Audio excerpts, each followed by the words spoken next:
Israel já definiu como irá contra-atacar o Irã, né? Como irá responder ao ataque. Porque a guerra, infelizmente, a guerra é assim, Shemuel, né? Você é atacado, responde ao ataque, né? Aí o teu inimigo vai responder o teu contra-ataque. E assim por diante até que chegue a uma guerra total.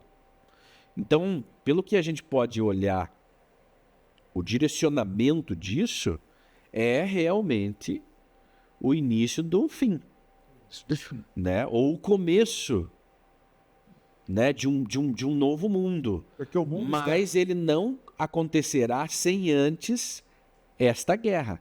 Nós estamos, Shemuel, né? A um passo da Terceira Guerra Mundial, isso é um fato. Há uma preocupação, né, de todo o globo, de muitas pessoas, em relação às profecias, né? O que dizem as profecias a respeito da Terceira Guerra Mundial, a respeito de Gog e Magog, né? O Armagedon. As pessoas perguntam, será que está chegando o Armagedon? Né? Pelas análises de muitos religiosos, de muitos especialistas na geopolítica, sim, nós estamos a um passo da Terceira Guerra Mundial. Mas existem muitos segredos para você interpretar as profecias que estão escondidos na língua hebraica. Existe a forma judaica de interpretar as profecias, porque as expectativas cristãs, islâmicas e hebraicas, né, judaicas, elas são diferentes. As expectativas para o que vem depois do Armagedon são expectativas diferentes. Muitas vezes você está aí com essa expectativa do que vai acontecer, mas não tem as referências originais hebraicas, porque toda referência bíblica existente hoje a respeito do Armagedon, ela se baseia nos escritos hebraicos, nos profetas, na Torá, na lei judaica e nos escritos judaicos. Mas há uma distorção, pasmem vocês, há uma distorção destas informações traduzidas erroneamente. Podemos definir duas formas de interpretar a forma certa e a errada. Não podemos discutir com o Alcorão, porque o islamismo ele vai definir o seu livro sagrado que vai conduzir sua religião. Exatamente. Mas o cristianismo, não. O cristianismo ele vai se valer exatamente dos mesmos livros de fontes judaicas, né, dos seus profetas.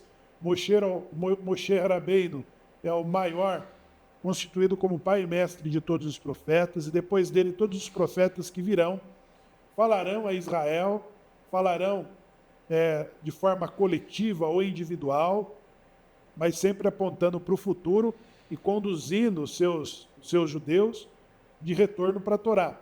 Então, é dessas profecias que se define as expectativas rabínicas sobre a era de Mashiach, sobre a era de redenção. São dois tempos diferentes, são dois momentos distintos. E o que vai definir dentro da interpretação rabínica o período de redenção, ele vai estar relacionado com a presença judaica no mundo, fora do seu próprio lugar. Ou seja, logo depois da Segunda Guerra Mundial, o esforço judaico que levou 55 anos, ele vai ser consolidado com a criação do Estado de Israel, do que foi a primeira reunião das nações, da Liga das Nações, que depois se tornou a ONU, né? A ONU se envolveu sobre a criação do Estado de Israel, que era uma forma de resolver a problemática do que fazer com os judeus sobreviventes da Segunda Guerra, espalhados por todos os continentes. Então, a criação do Estado de Israel, ele vai dar aos judeus a oportunidade de se reunirem dentro do seu próprio lugar. Essa semana nós comemoramos o aniversário de 119 anos de Tel Aviv, né? Tel Aviv foi o primeiro centro que vai exatamente receber os primeiros sionistas ainda no mandato turco, né? Os esforços ainda do mandato turco sobre a região do Oriente Médio, que mais precisamente Jerusalém, e depois vai se consolidar dentro do mandato britânico, quando finaliza exatamente a Segunda Guerra e do que fazer com os judeus. Agora, aí nós temos o ponto de partida do que chama-se a Era da Geulah, que é a redenção. A redenção ela envolve o retorno de todos os judeus, e aí, com a criação do Estado, nós temos dentro da indicação das profecias o objeto de conflito de interesse. Lembre-se, o conflito de interesse de Israel com as 70 nações, com Gog e Magog, ela está especificamente com o espaço geográfico. Esse espaço geográfico, ele foi escolhido por ninguém mais e ninguém menos que o próprio Deus. Shimon, tem uma passagem que indica que quando Israel voltava para sua própria terra, passando pelo deserto, ele passou por importantes fronteiras. A fronteira de Edom, de quem descende os descendentes de Esaú, pelas fronteiras de Moabe, que são os descendentes de Lot, e pelas fronteiras de Amnon, que também são descendentes de Lot, e do Egito. Então, saindo do Egito, passando por essas fronteiras, ele guerreou contra Og, rei de Baxã. E ao guerrear contra Og, rei de Baxã, Deus disse, não moleste Moabe, porque é teu parente. E nem a Edom, porque é teu irmão. Porque a essa porção eu dei para eles por herança. Então, vai ter um verso em Números, que é onde está descrevendo esse conflito que Israel tem com Og, rei de Baxã, e esse conflito levou eles a uma grande muralha, um grande muro, que ali, daquele muro em diante, eles pararam com o conflito. Seria a conquista da terra de Amnon, que são descendentes de Lot. Mas quando Moshe ele vai falar sobre essa muralha, na verdade a muralha era a simples proibição para que Moshe não ultrapassasse aquela linha. A distribuição da herança das nações, ela foi feita muito antes de Israel. Mas como assim? Eu vou distribuir para vocês suas porções. Pode voltar. Para os 70 povos, para 70 nações, mas sobre o que eu vou dar para Israel, ninguém pode pôr a mão. E aí que entra o conflito de Gog e Magog. Né? As forças do bem contra as forças do mal, sobre um conflito de uma propriedade que é Jerusalém, a que Deus escolheu para pôr o seu próprio nome.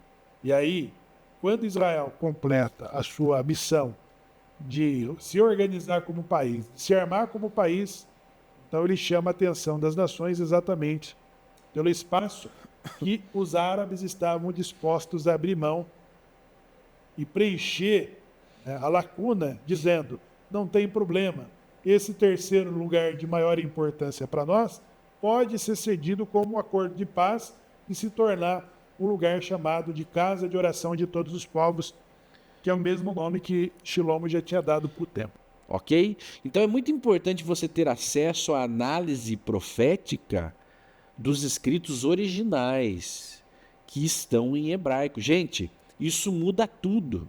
Muda toda a perspectiva que você terá após o Armagedon. Porque os cristãos esperam Jesus vir estabelecer aqui um reino cristão. Os islâmicos também esperam o seu Messias, ou que eles escolheram que se assemelha a um Messias. E os judeus também esperam o Messias. Agora, o papel desse Messias e o futuro, ele é totalmente diferente. E se você quiser conhecer isso, se você quiser conhecer as profecias judaicas, a interpretação judaica, a interpretação baseada nos escritos originais em hebraico, eu convido você a fazer contato com esse número que vai aparecer na sua tela. Você vai fazer contato com esse telefone e vai solicitar, eu quero aprender mais, ok? Então você vai fazer contato conosco nesse número ou no número que está na descrição desse vídeo e vai falar, eu quero aprender mais sobre as profecias hebraicas nos escritos originais. Eu quero interpretar as profecias a partir dos escritos originais. Faça contato conosco nesse número que está aí. As primeiras 20 pessoas, os primeiros 20 contatos terão essa oportunidade. Serão 2 aulas, ok? Serão 2 mentorias com Shemuel Zakai, 2 aulas especiais, onde você terá, então, uma base para entender o que está acontecendo. Então, quando surgir uma notícia de Terceira Guerra, de Armagedon, de final dos tempos, você terá a informação de como lidar com isso, de compreender isso e saber o que é que está previsto de acontecer.